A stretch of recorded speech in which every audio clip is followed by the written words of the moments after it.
Evening ரொட்டீனில் சமையல் வேலை இருக்கோ இல்லையோ கண்டிப்பாக பசங்களோட 1 ஹவர் ஸ்பெண்ட் பண்ணியே ஆகணும்.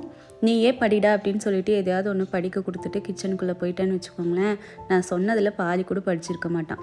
சோஃபியான்னு பிரச்சனை இல்லை, அவனே எல்லாத்தையும் பார்த்துப்பான்.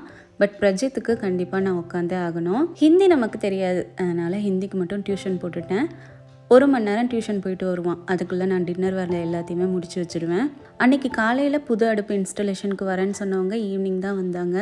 பழைய அடுப்பு கொஞ்சம் பிரச்சனை பண்ணிகிட்டே இருந்தது, அதனால் புது அடுப்பு மாற்றியாச்சு. அதே கஃப் பிராண்டு தான், இதில் கொஞ்சம் அட்வான்டேஜ் எல்லாம் இருக்குது அப்படின்னு சொன்னதுனால அதே வாங்கியாச்சு. அன்றைக்கி ஈவினிங் கொஞ்சம் வேலை அதிகமாக இருந்த மாதிரி தான் இருந்தது. இருந்தாலும் பசங்கிட்ட சொல்லிட்டேன் ஏதாவது ஸ்பெஷலாக பண்ணித்தரேன் அப்படின்ட்டு. அதுவும் இல்லாமல் ஒரு 2-3 நாளாக ஃபங்க்ஷன்லேயே போயிடுச்சு. அதனால் வீட்டில் சமைச்ச மாதிரி எனக்கே தெரியல. அதனால் இன்றைக்கி ஏதாவது சமைக்கலாம் அப்படின்ட்டு மஷ்ரூம் பொடி மாஸ் தோசை தான் பண்ணியிருந்தேன். இதோட ரெசிபியும் டெய்லி ஃபுட்டி சேனலில் போஸ்ட் பண்ணியிருக்கேன், தேவைப்படுறவங்க செக் பண்ணி பாருங்கள்.